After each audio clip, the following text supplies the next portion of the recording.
नमस्कार दोस्तों, स्वागत है आपका इस नए वीडियो में। तो आज की वीडियो कहती है कि हमें असफलता का डर इतना सताता क्यों है, हमें कुछ शुरू करने से पहले घबराहट क्यों नहीं लगती है और हम असफलता के डर से कैसे मुक्त हो सकते हैं। जवान लड़के के सवालों का जवाब देने की बजाय जैन मास्टर ने उसे टाल दिया। एक दिन जैन मास्टर कहीं जा रहे थे, तभी रास्ते में उन्हें एक जवान लड़के ने रोक लिया। ये लड़का पास के ही गांव का रहने वाला था। लड़के ने जैन मास्टर से कहा, मैं बचपन से होशियार हूं, सारे काम अच्छे से करते आया हूं, लेकिन अब जब मैं जवान हो गया हूं, मुझ पर थोड़ी जिम्मेदारी है। अब जब परीक्षा के लिए पढ़ने बैठता हूं तो मुझे असफलता का डर सता रहा है। अब परीक्षा पास आने लगी है तो मुझसे पढ़ाई नहीं हो पा रही और मुझे कुछ समझ नहीं आता, इसलिए मैं आपके पास आया हूं। जैन मास्टर ने शांति से लड़के की सारी बातें सुनी और कहा, ठीक है, मैं तुम्हें एक गुफा दिखाने ले चलूंगा जहां तुम्हारे सारे सवालों के जवाब मिल जाएंगे। अगले दिन लड़का जैन मास्टर से मिलने आया और जैन मास्टर उसे कुछ दूर एक प्राचीन गुफा में ले गए। जैन मास्टर ने कहा, हम कुछ देर यहां बैठकर ध्यान करते हैं, फिर मैं तुम्हारे सवालों के जवाब दूंगा। लड़का आंखें बंद करके बैठ गया। तभी जैन मास्टर चुपके से गुफा से बाहर निकल आए और गुफा के अंदर आने वाले एकमात्र रास्ते को पत्थरों और लकड़ियों से बंद कर दिया। जैन मास्टर के अचानक गायब होने पर लड़का घबरा गया। उसने पुकार लगाई लेकिन किसी ने जवाब नहीं दिया, तो लड़का घबराकर गुफा के द्वार की तरफ भागा। जैसे ही वो गुफा के प्रवेश द्वार पर पहुंचा तो हैरान रह गया, ये क्या, यहां तो किसी ने गुफा को बाहर से बंद कर दिया है। अब मैं यहां से बाहर कैसे निकलूंगा। लड़का उस अंधेरी गुफा में फंसकर काफी भयभीत और परेशान हो गया। लड़का अंधेरी गुफा में भटककर बाहर आने का रास्ता खोजने लगा। वो गुफा में कुछ देर तक इधर उधर भटकता रहा, लेकिन उसे कोई रास्ता नहीं मिला। अब उसे जोरों से प्यास लग रही थी और भूख भी काफी लग रही थी, इसलिए वो एक जगह शांत होकर बैठ गया जिससे वह ठंडे दिमाग से सोच पाए। तब अचानक उसे रोशनी दिखाई दी, तो लड़का उठकर उस रोशनी की ओर चलने लगा। अंधेरा होने के कारण लड़के को ठोकर लगी, लेकिन वो चलता रहा। धीरे धीरे वो दीवारों का सहारा लेकर उस रोशनी तक पहुंच गया और उसने देखा कि गुफा की छत पर एक छेद है जहां से सूर्य की रोशनी आ रही है। जैसे ही उसने हाथ उस छेद में डाला तो उसे किसी और के हाथ का स्पर्श महसूस हुआ। लड़के ने आसपास के पत्थर हटाए और उसी हाथ को पकड़ लिया और लड़का ऊपर खींचता चला गया। जब लड़खड़ाते हुए लड़का बाहर आया तो उसने देखा कि वही जैन मास्टर बाहर खड़े होकर मुस्कुरा रहे हैं। लड़का मास्टर को देख गुस्से में चिल्लाकर बोला, क्यों, आपने मुझे गुफा में बंद कर दिया। एक तरफ मैं अपनी परेशानी का समाधान के लिए आपके पास आया था और वहीं आपने मेरे साथ ऐसा किया।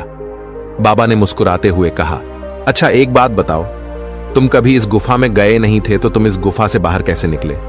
लड़के ने कहा, मुझे पता नहीं। जैन मास्टर ने कहा, अगर तुम उस गुफा में दोबारा जाकर देखो तो तुम्हें कीड़े बिच्छू भी नजर आएंगी, लेकिन फिर भी तुम बिना डरे आगे बढ़ते गए और बाहर निकल आए। जैन मास्टर ने कहा, इसके 3 कारण हैं। पहला, तुम्हें तेज प्यास लग रही थी और साथ में अपनी जान का डर था, यानी तुम्हें रास्ता खोजने की तीव्र इच्छा थी।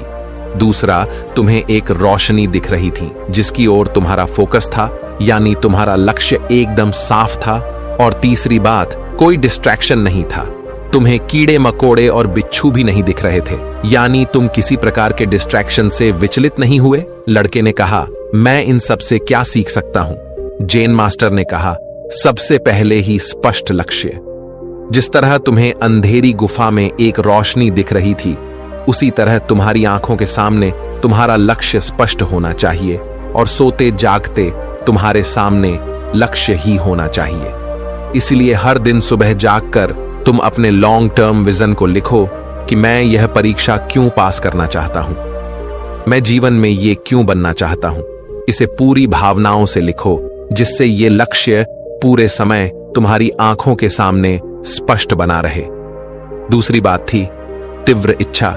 जैसे तुमको पता था कि अगर मैं इस गुफा से बाहर नहीं निकलूंगा तो मेरी जान पर बन आएगी, वैसे ही तुम्हारे अंदर तीव्रता आनी चाहिए कि अगर मेरा लक्ष्य पूरा नहीं हुआ तो मेरी जान पर बन आएगी, यानी मेरे जीवन में कितना बड़ा नुकसान हो जाएगा, ऐसी तीव्रता मुझको लानी पड़ेगी। तीसरी बात, मजबूत मानसिकता। इन सब के लिए मन ताकतवर होना चाहिए। मन को लगातार भारी घटनाओं, लोगों की बातों का असर होता है। अगर तुम लोगों की बातें बिना बुद्धि का फिल्टर लगाए सुनोगे तो लोगों के डर को अपने अंदर खींच लोगे और सच मान लोगे। कोई कहता है ये काम कठिन है, कोई कहता है ये हो ही नहीं सकता। असल में हर कोई अपनी डर की कहानी सुना रहा है, लेकिन यह मन है जो दूसरों से तुलना करना नहीं छोड़ता, क्योंकि मन तुलना करके ही सीखता है। इसलिए तुम हमेशा अपनी तुलना पिछले दिन से करो। हर दिन खुद से पूछो, आज मैंने क्या बेहतर किया और कल मैं क्या बेहतर कर सकता हूं। जब तुम खुद से इस तरह पूछोगे कि कल मैं क्या बेहतर कर सकता हूं, ऐसा करने से तुम आज की गलती को सकारात्मक रूप से देखने लगोगे और धीरे धीरे तुम्हारी कमजोरी तुम्हारी ताकत में बदल जाएगी और इससे मजबूत मानसिकता पैदा होगा। तुम्हें बाहर तुलना करने की जरूरत नहीं पड़ेगी। आखिरी बात, तुम्हें हर दिन लक्ष्य के बारे में सकारात्मक विचार सोचते सोचते सोना है और सुबह उठकर भी लॉन्ग टर्म विजन के बारे में सोचना है। ऐसा करने से यह लक्ष्य तुम्हारे अंतर्मन में बस जाएगा। तुम्हें पूरे दिन महसूस होगा कि मुझे इस लक्ष्य को हासिल करना ही है और तुम उस लक्ष्य तक पहुंच जाओगे। लड़के ने कहा, मास्टर आपकी बात सही है, लेकिन मैं हमेशा गुफा में थोड़ी ही बंद रहूंगा। असली दुनिया में बहुत बहुत अशांति है। मैं हमेशा इतना तीव्र एकाग्रता और फोकस कैसे बनाए रखूंगा। जेन मास्टर ने कहा, माना असली दुनिया में बुलावे हैं, लेकिन इसके बावजूद तुम अपने एकाग्रता पर अडिग रह सकते हो। बड़े बड़े लोगों ने ऐसे ही लक्ष्य हासिल किया है। तुम एक युवराज की कहानी सुनो। एक सम्राट ने महामंत्री को अपनी चिंता बताई। मंत्री जी, मुझे ऐसा लगता है कि युवराज चतुराई में थोड़ा धीमा है। तीरंदाजी हो या घुड़सवारी या तलवार चलाना, जिन कलाओं को मैंने 12 साल की उम्र में ही सीख ली थी, उन कलाओं को ये नौजवान 16 साल में भी नहीं सीख पाया है। मुझे यही चिंता होती है कि मेरे बाद ये कैसे इतने बड़े राज्य को संभालेगा। मंत्री ने कहा, सम्राट, मैं युवराज को कल ही अपने गुरु के पास ले जाता हूं। अगले दिन महामंत्री युवराज के साथ आश्रम पहुंचे। आश्रम पहुंचते ही महामंत्री ने बाबा को राजा की व्यथा से भरा पत्र पर सुनाया। बाबा ने कहा, मंत्री जी, युवराज को बुलाइए। जब युवराज सामने आया तो बाबा उसे गौर से देखने लगे। युवराज एक जगह खड़ा तो था, लेकिन उसकी आंखें स्थिर नहीं थीं। पता चल रहा था कि युवराज लगातार कुछ सोच रहा है। बाबा ने युवराज से कहा, तुम क्या सीखना चाहते हो? युवराज ने कहा, बाबा, मुझ पर मेहनत करके कोई फायदा नहीं, मुझे कुछ याद नहीं रहता। बाबा ने मंत्री से कहा, आप युवराज को यहीं छोड़ जाइए। कुछ देर सन्यासी बाबा दूसरे शिष्यों से बात करते रहे, फिर अचानक बोले, युवराज, तुम्हें एक काम करना है। ये तेल से भरी हुई कटोरी है, तुम्हें इसे अपने हाथ में लेकर पूरे गांव का चक्कर लगाना है। युवराज ने मन में सोचा, चलो आसान काम है, इसमें कुछ दिमाग नहीं लगाना पड़ेगा। तभी अचानक बाबा ने कहा, युवराज, बस केवल एक शर्त है, तुम्हारे पीछे एक सिपाही तलवार लेकर चलेगा। अगर कटोरी से तेल की एक बूंद भी गिरी तो सिपाही वहीं तुम्हारी गर्दन काट देगा। युवराज की यात्रा शुरू हुई। 16 साल का युवराज हाथ में तेल से भरा पात्र और पीछे खुली तलवार लेकर चलता। सिपाही बाबा ने इस यात्रा में अवरोध पैदा करने के लिए रास्ते में कई लोग जमा कर रखे थे। कोई युवराज से बातें करने की कोशिश करता, कोई युवराज का मजाक उड़ाता, कोई सामान बेचने की कोशिश करता, तो कोई अचानक युवराज के सामने कूद पड़ता। लेकिन युवराज अपनी आंखें तेल के पात्र पर टिकाए चलता रहा और ऐसे ही चलते चलते वो आश्रम वापस आ गया। फिर बाबा के सामने तेल की कटोरी रखकर गहरी सांस लेकर बोला, बाबा, तेल की एक बूंद भी नहीं गिरी।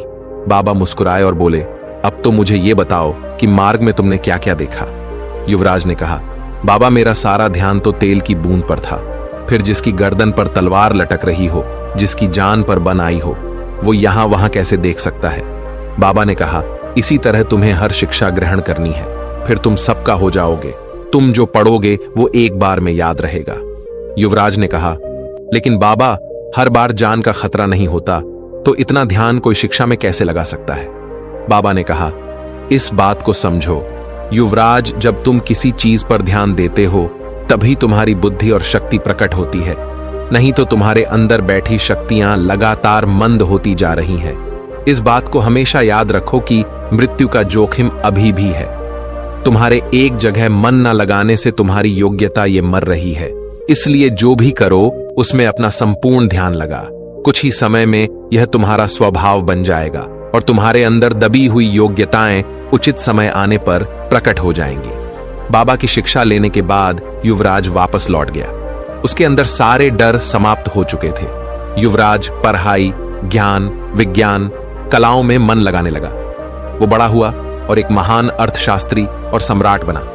दोस्तों, उपनिषदों का घोष है कि आप वही है जो आपकी गहरी इच्छा है। जैसी आपकी इच्छा है वैसा ही आपका इरादा है, और जैसा आपका इरादा है वैसा ही आपका परिणाम है।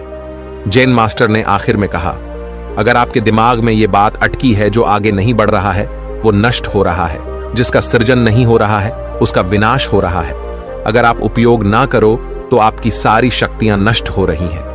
अगर आपके मन में यह बात साफ है तो आपको फोकस करने से कोई नहीं रोक सकता। जैन मास्टर ने आखिर में लड़के से कहा, लक्ष्य पाने के लिए मन के अंधकार में लक्ष्य एक रोशनी जैसा स्पष्ट होना चाहिए। इसको पाने की तीव्र इच्छा होनी चाहिए और मजबूत मानसिकता होनी चाहिए कि कोई भी डिस्ट्रैक्शन या कोई भी बात या कोई भी अफवाह तुम्हारे मन को विचलित न कर सके। जैन मास्टर ने कहा, अगर ये 3 काबिलियत विकसित कर ली जाए तो ऐसा कुछ भी नहीं जो इन तीनों से हासिल ना किया जा सके। इसलिए इनका हर दिन अभ्यास करो। मैं करना तो चाहता हूं पर मन नहीं होता। मैं सुबह जल्दी उठना तो चाहता हूं पर उठ नहीं पाता। कल से पक्का मेहनत करूंगा। इस समस्या का सीधा हल है बर्निंग डिजाइनर, कुछ बनने की तीव्र इच्छा।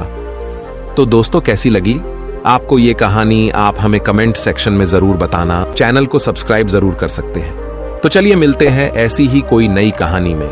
तब तक के लिए अपना ख्याल रखें। धन्यवाद।